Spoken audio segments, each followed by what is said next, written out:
우리나라의 지난해 합계 출산율은 0.78명입니다. 두 사람이 만나 한 명도 낳지 않다 보니 학교는 통폐합되고 유소년 야구부도 사라지고 있습니다. 그런데 눈여겨볼 만한 통계가 있습니다. 지난 2021년 프랑스의 합계 출산율은 1.8명. 같은 해 우리나라보다 2배 이상입니다. 그런데 우리나라는 아이의 98%가 결혼한 가정에서 태어나지만 프랑스는 그 비율이 38%밖에 되지 않습니다. 이미 많은 나라가 비혼 출산이 더 많습니다. 물론 비혼 출산을 위해서는 혼자 아이를 키울 수 있는 사회 시스템 등 여러 가지가 더 필요하지만 우리나라는 일단 인식 자체가 부족합니다. 먼저 임지수 기자입니다. 네, 지금 보시는 건 OECD 국가들의 2021년 합계 출산율입니다. 여성 한 명이 평생 낳을 것으로 보이는 자녀 숫자를 뜻하는데 한국은 유일하게 한 명도 되지 않아서 명백한 꼴찌입니다. 그런데 이 그래프를 혼인 출산율로만 계산해서 바꿔보겠습니다. 즉, 출산율 중에 결혼한 커플의 비율만 따져보니 기존 선두와 또 꼴찌 그룹이 확 뒤집힙니다. 한국이 OECD 1위로 올라서죠. 출산율이 가장 낮은 한국과 일본에선 10명 중 9명이, 그리고 유럽에서 출산율이 낮은 폴란드에서는 10명 중 7명 정도, 이탈리아에서는 6명 정도만 결혼한 부부 사이에서 태어난다는 뜻입니다. 반면 합계 출산율이 높아서 우리가 본받아야 한다라고 했던 나라들 한번 보실까요? 북유럽 국가들과 또 영국에선 10명 중 4, 5명이 혼인 가정에서 태어나고 출산율이 가장 높은 그룹인 아이슬란드와 또 프랑스에서는 10명 중 3명 정도만 혼인 가정에서 태어납니다. 나머지는 이른바 비혼 출산인데요. 동거 커플이 아이를 낳거나 또는 독신 여성이 정자를 기증받아서 인공수정을 통해서 아이를 낳는 초이스맘의 경우를 뜻합니다. 17년 전 한국이 인구 소멸 1호 국가가 될 것이라고 경고했던 세계적인 인구학자 데이비드 콜먼 교수는 비혼 출산을 장려하는 것이 한국이 살아남는 전략이 될 수 있다고 최근 조언하기도 했습니다. 하지만 우리 사회에서 아직 비혼 출산은 여전히 꺼내기 불편한 이야기입니다. 서효정 기자가 이어서 전해드립니다. 20대 프랑스 여성 리나투는 결혼했는지 묻는 한국 사람들의 질문이 아직 낯섭니다. 요즘에 그냥 굳이 꼭 결혼해야 되는 제긴 없어요. 아마 10년 뒤에 사람들 결혼 안 할 것 같아요. 프랑스 출산율은 1.8명으로 OECD 국가 중 가장 높은 편입니다. 그런데 비혼 출산율은 62.2%. 동거 커플이나 인공수정으로 독신 여성이 낳는 아이가 10명 중 6명이 넘는 겁니다. 프랑스에선 1999년 도입된 팍스 제도를 통해 결혼과 동거 사이의 관계를 맺을 수 있습니다. 결혼식도 이혼 절차도 없지만 동거 커플도 부부와 다를 바 없는 혜택을 받을 수 있습니다. 그래서 프랑스에선 결혼하지 않고 주거비를 아끼기 위해 동거하는 커플이 많습니다. 실제 지난해 24만 커플이 결혼하는 동안 팍스 커플도 19만에 달했습니다. 비혼 출산율 2.5%인 한국 사회에서 동거는 입 밖에 내기조차 쉽지 않은 이야기입니다. 2년째 동거 중인 여자친구를 친구들에겐 와이프라고 소개하지만 떳떳하지 못한 것 같아요. 신경 쓰인다고 싫다고. 네, 밝히지 말자고. 쟤는 시집 어떻게 하려고 벌써 동거를 하냐. 법률상 부부가 아니란 이유로 여자친구가 응급실에 실려가도 보호자 역할을 못 해주는 현실이 더 야속합니다. 신혼부부 집 대출이나 뭐나 혜택들이 있을 텐데 그걸 못하니까 제가 오히려 동거를 그만하고.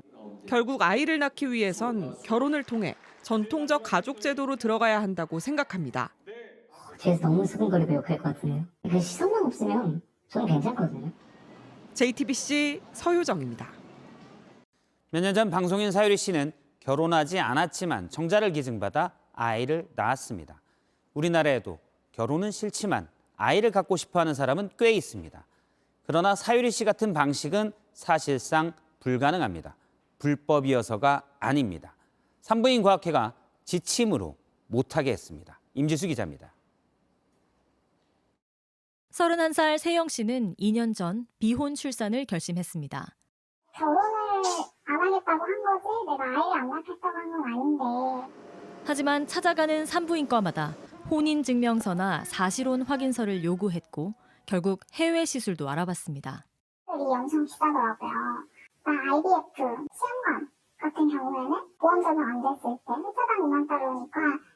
지난달엔 미국에서 셀프 임신 키트까지 사왔지만 기증받은 정자를 특수 주사기로 몸 안에 넣는 다소 위험한 방식입니다. 그런데 사실 국내에서 비혼 여성들의 인공수정은 불법이 아닙니다. 바로 이 산부인과 학회에서 지침으로 부부들만 대상으로 가능하다며 금지하고 있을 뿐입니다. 지난해 국가인권위는 이 윤리 지침이 남편 없는 여성들에게 차별적이라며 개정을 권고했습니다. 학회의 지침으로 이것을 월권하는 거 아닌가요? 검토해 한번 다시 보겠습니다. 하지만 끝내 개정을 거부한 산부인과 학회는 모자보건법에서 난임을 부부 사이의 일로 규정하고 있어 독신 여성에겐 시술을 해줄 수 없다고 주장합니다. 정작 보건복지부는 왜 의사들이 금지하는지 이해할 수 없다는 입장입니다. 모자보건법상에는 생명윤리법상에도 그렇고 기혼자에게 제도적으로 이거를 막고 있는 거는 없잖아요. 최근 일부 산부인과 의사들도 학회의 지침이 부당하다고 지적합니다. 불법이라고 하는 근거가 없다는 거죠. 이 환자 우리가 안 하면 방법이 없는데 이 정도의 얻으면 기본권을 갖다가 안 해줘도 되나 하는. 실제 세계 최대 정자은행 크리오스에 따르면 독신 여성이 이용자 54%를 차지합니다. 의료적인 기술을 가진 그런 사람들이 누가 임신을 할 수 있고 누가 임신할 수 없는지를 결정하고 있는 거잖아요. JTBC 임지수입니다.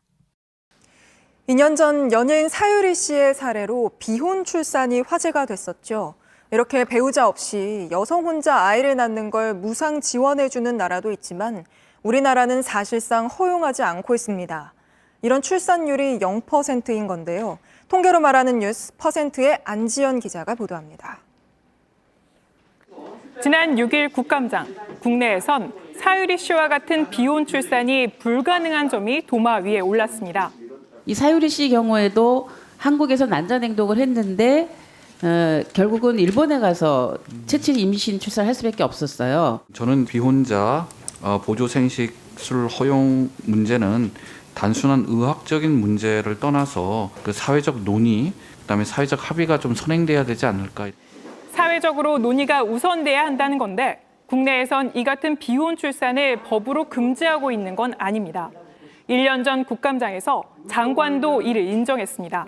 네, 현재 법적으로는 이렇게 금지하고 있는 건 아닙니다. 그런데 이 부분은 사회적으로 충분히 좀 논의를 해서 그 부분이 가능할지 여부에 대해서 판단해야 할 것 같습니다. 비혼 출산을 실질적으로 막고 있는 건 대한산부인과 학회의 윤리 지침입니다. 윤리 지침에는 여성 단독 출산을 위해서 필수적인 보조 생식수를 사실혼을 포함한 부부에 한해서라고 규정하고 있기 때문입니다. 이에 대해 국가인권위원회가 나서 지난 5월 법률상 금지 규정이 없는데 배우자 없는 여성의 출산을 제한하는 건 차별이라고 시정을 권고했지만 학회는 사회적 합의가 우선이란 이유 등으로 거부한 상태입니다. 비혼 출산 관련해서 저희가 주목한 퍼센트는요, 바로 0%입니다. 현재 우리나라에서 사유리 씨와 같은 여성의 단독 출산율은 0%로 현실적으로 불가능하기 때문입니다. 하지만 요구는 늘고 있죠. 한 여론조사에서 결혼하지 않고 아이를 낳을 것이라고 생각해 본 적이 있다고 답한 사람은 비혼 여성 응답자 가운데 26%였습니다. 가입력 검사라는 게 있잖아요. 그걸 받았는데 그게 이미 40대 중반이더라고요. 누군가를 만날 거라는 생각도 들지 않았고, 그리고 지금으로서는 일단 임신을 하지 않으면 굉장히 어려워지겠다. 그러나 이들이 마주하는 현실의 벽은 높습니다. 서울 내 중소병원뿐만 아니라 지방에 있는 병원에도 가봤습니다. 시술을 거부하셔가지고 저는 많은 걸 바라는 게 아니라 일반적인 부부들이 아이를 갖고 싶어 하는 것처럼 그 아이랑 행복한 일상을 보내고 싶은 거거든요. 해외의 경우는 어떤지 살펴봤습니다. 일본의 경우에는요, 개인 간 정자 기증을 통한 여성 단독 출산이 가능했고요. 미국과 영국을 비롯한 유럽 등에선 연령 제한의 차이만 있을 뿐 비혼 여성의 단독 출산을 허용하고 있었습니다. 덴마크는 국가가 무상 지원까지 해주고 있습니다. 게다가 여성 단독 출산을 불안정하다고 생각하는 인식도 있죠. 부부와 부부가 낳은 자식으로 이뤄진 가구만을 일반적으로 생각하는 인식이 여성의 단독 출산을 막는 가장 큰 이유 중에 하나인 건데요. 실제로 이 같은 부모와 자녀로 구성된 가구는 565만 가구로 전체 가구 가운데 27% 정도입니다. 1인 가구는요, 이보다 많은 31%였고요. 이 한부모 가구 역시 10%나 됐습니다. 혈연으로 맺어진 부모와 자식으로 이뤄진 가정이 27%인 상황에서 합계 출산율은 세계 최저 수준인 게 우리 현실인 겁니다. 이런 가운데 제2의 사유리는 없는 여성 단독 출산율 0%. 그대로 여전히 괜찮은지에 대한 논의가 본격적으로 시작될 때라는 목소리가 커지고 있습니다. 지금까지 퍼센트의 안지연이었습니다.